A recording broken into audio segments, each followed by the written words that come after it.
write his experiences on the Naga nationalism for the future generation, for young generation. Not to be outdone, I also said, yes, uncle, I like to learn more and also write some Naga story someday. 14 years later, well, my dream is still a dream, but uncle has not only written this seminal work, Strange Land, but today we are here to release the first revised edition. And not only that, in between, he has published at least 2 books that I know of. One is From Bethlehem to Kohima, right? And the other one is Naga 80s in 2001. And not only that, in between, he also republished his other book, Fizo and Media, or Media and Fizo. Fizo and Media. This is a reflection of the character of the generation of which Uncle Zapuvisie represents. The integrity, the sacrifices, the focus, the commitment, and the unrelenting giving spirit to the people and the nation. Therefore, today I would regard this occasion not only as a release of Uncle's book, but also a celebration of Uncle's life and the grace of God that is upon his life and his family. Thank you, Uncle, very much for your immense contribution to a truly a Naga patriot, a Naga leader, a Naga elder that we highly respect, and also an invaluable repository of our Naga stories, a living legend among us, and we are truly honored to be a part of this celebration and of this occasion. Thank you very much. And now, through the prism of Uncle's book, experiences, and his writing, I want to briefly reflect on another story, our history, and the legitimacy of our Naga story.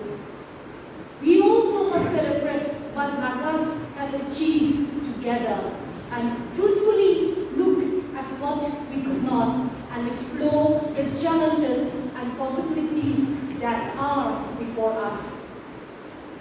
Yesterday I was talking with Brother Niku, and I asked him, I saw a soft copy of the program, and I asked him, how long is the short message? And how long should I take?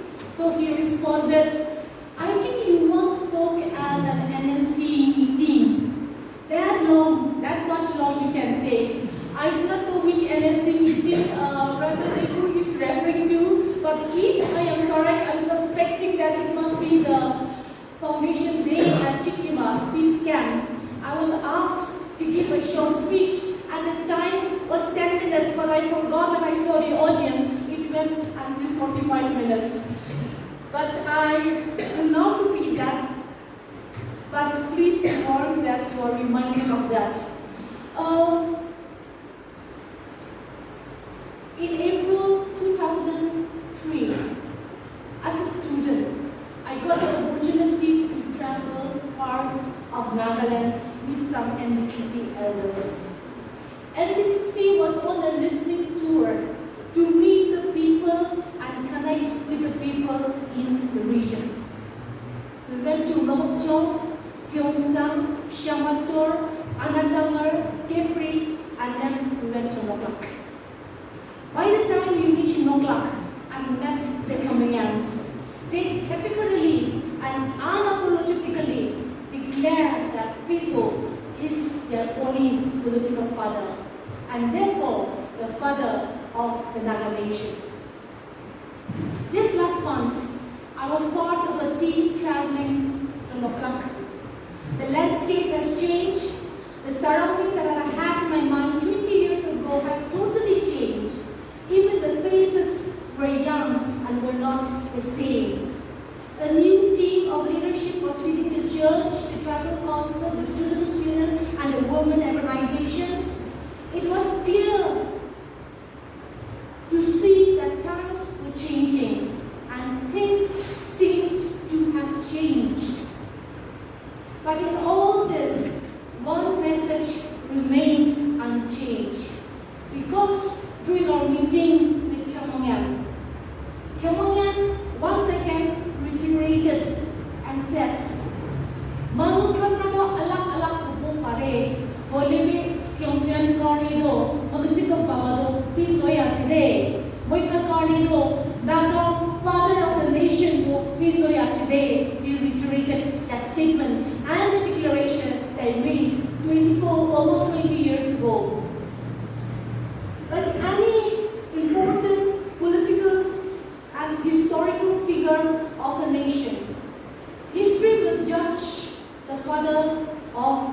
nation.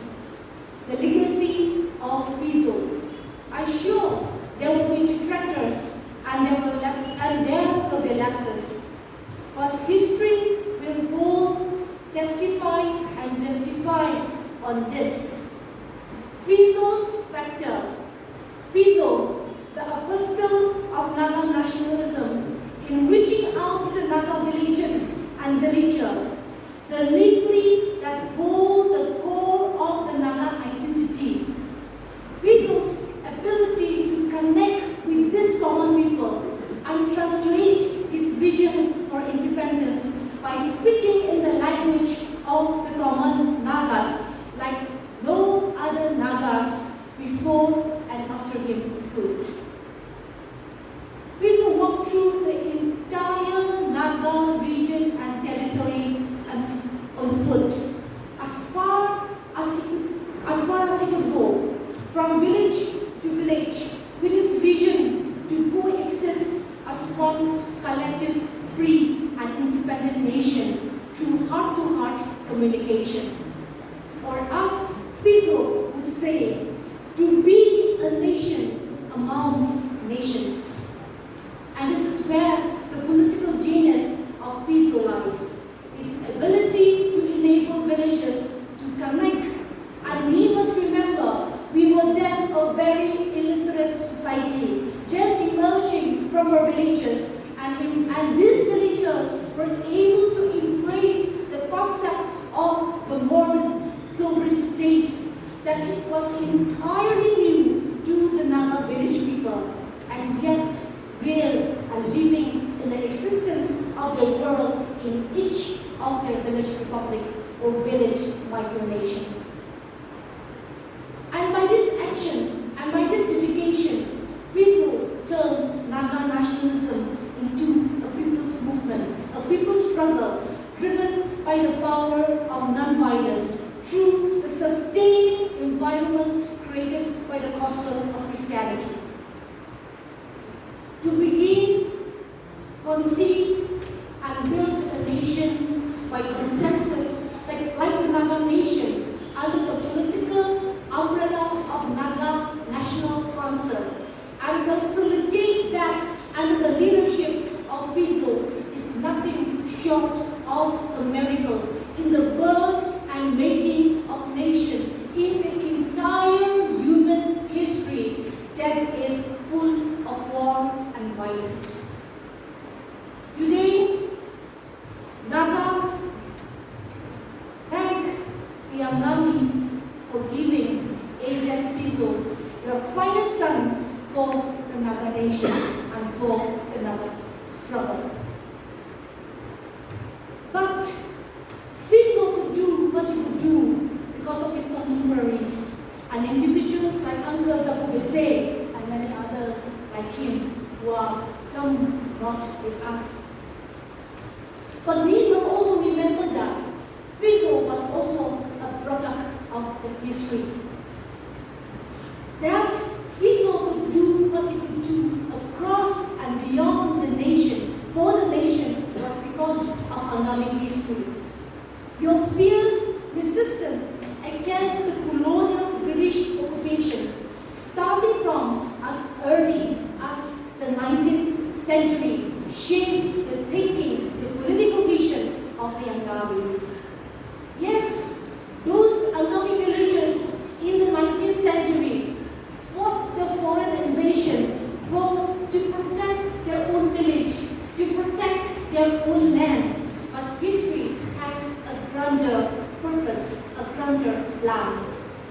In due course of time, we will see that Angamis and the Angami region became the birthplace and the nerve center of Naga nationalism. And because Angamis started this struggle, their experiences, their political vision, their political thought of resistance, self-determination, freedom, and independence to themselves, Naga nationalism spread to all Naga villages and communities. Because the very moment Angami leaders stepped out of the borders of their Angami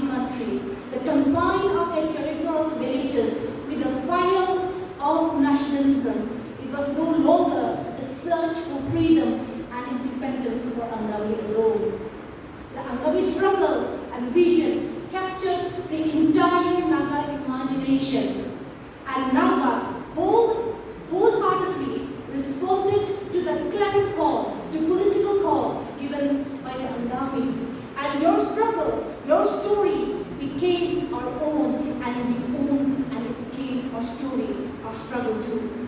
And therefore today, this journey, this Naga struggle is a Gamma Naga story, struggle, vision, and aspiration.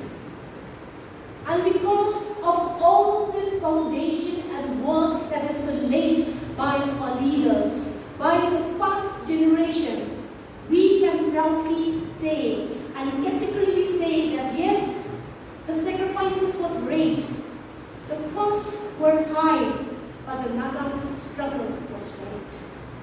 Naga claim for sovereignty was right, and we may still be a young nation in progress, but the Naga struggle successfully and effectively constructed the idea of the Naga nation so strongly in the minds of the Naga people.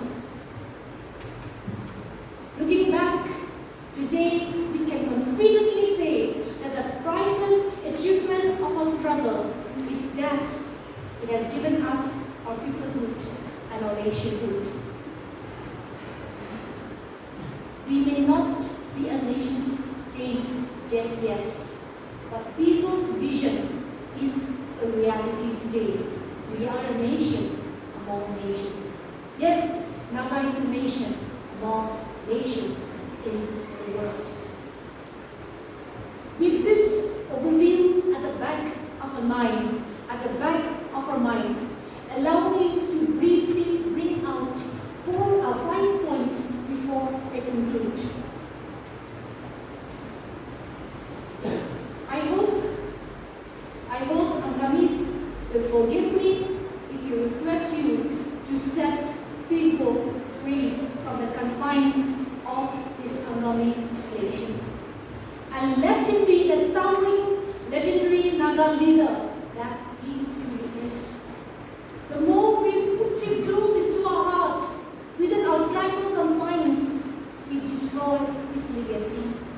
We must make him as big as he claimed and envisioned Naga nation to be. This act from the Angamis will not only make our struggle and story stronger, but strengthen the faith of the Nagas on the Angamis. You, the Angamis, must not forget that you gave this magnificent vision and struggle to the Nagas.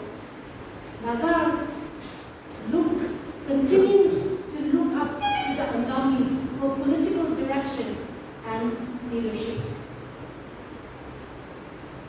We continue to look at you as a political mentor.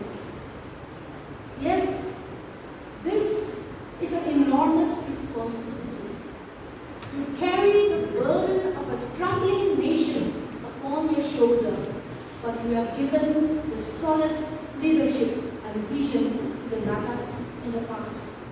We have the capacity, we have the resources, and we may not always say this to you, but you already have the fate of the Nagas. Today, we need the Angamis to buckle up, to stand up, and give that leadership and vision once again, especially at this point of political juncture. Having said that, we also expect the Angamis to enlarge the site of your tent, and by doing so, we will extend and enlarge the Naga tent so that we can accommodate and make space and room for all Nagas. Because Naga house and struggle has become too small, too narrow, too tight. There's no room to move, to speak. How can a nation survive? How long can we survive at this space, at this frame? Together, we need to develop a mechanism that will enable Nagas coexist and live together. Otherwise, the way we are conducting the Naga struggle is going to not only further divide us and make a mockery of our struggle, but it will eventually destroy us. Give us the vision. Lead us with your leadership. But in all this, let us be reminded that together we are still strong. It's in that unity which Uncle has just mentioned that we are still stronger. And it takes a big heart to bring everyone together. But we trust that your shoulder and your heart is as big as our Naga struggle and the vision that we have before us.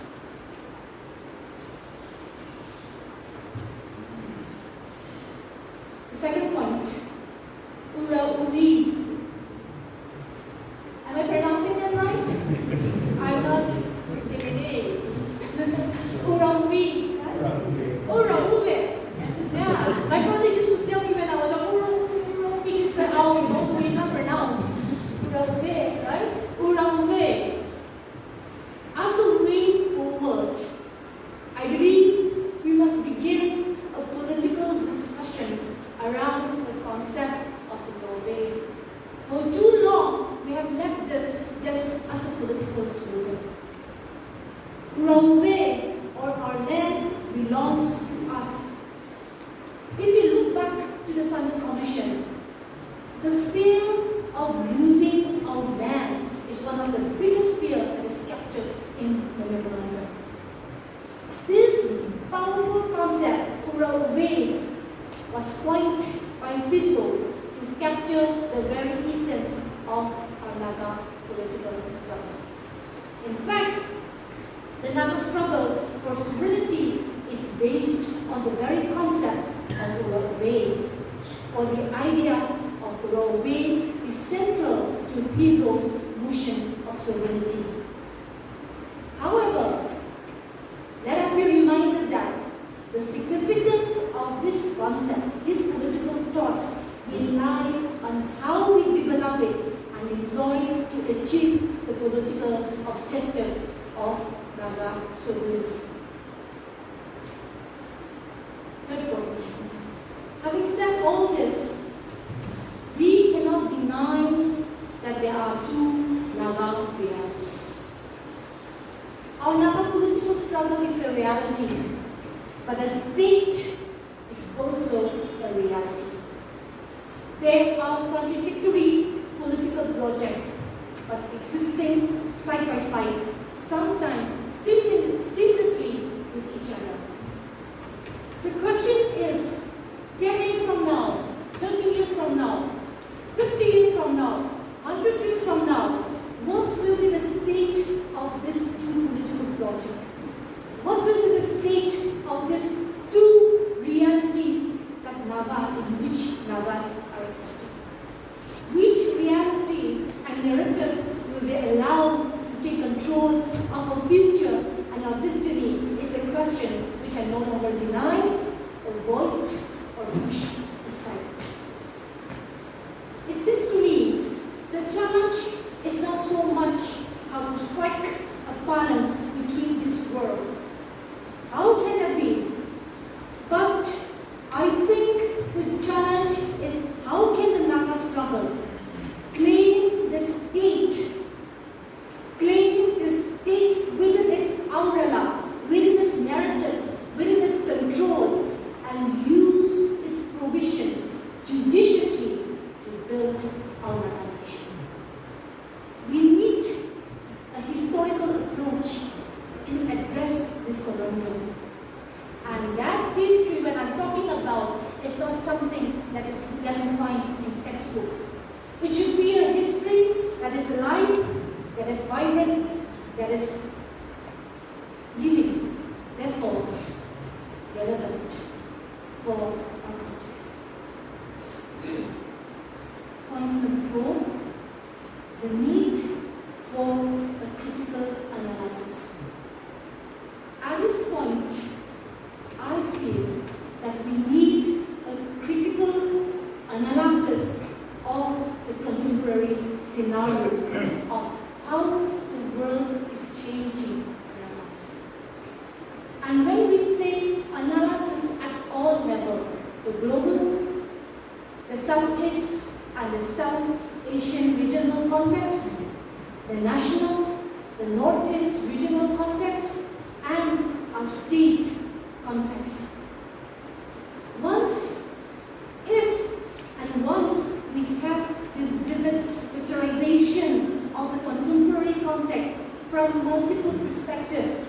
When I say multiple perspectives, we are talking about economic, political, environment, and so forth. Then we can talk about our Naga struggle, about our sovereignty in its fullest and truest sense.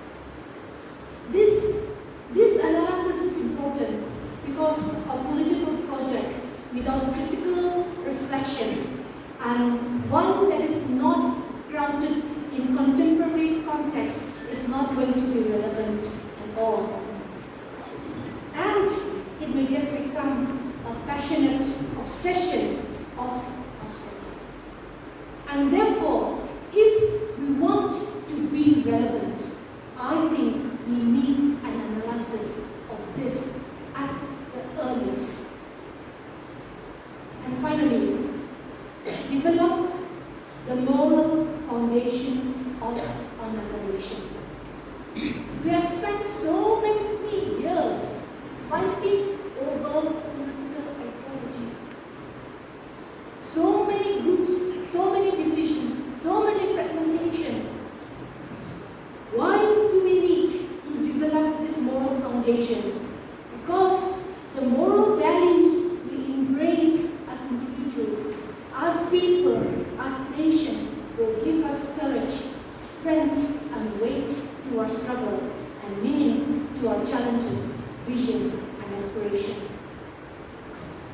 And we believe that this moral value should become the living force that gives direction, growth, healing, light, life, and soul to the Naga nation, the people, her history, and yes, to the Naga struggle. May God bless you.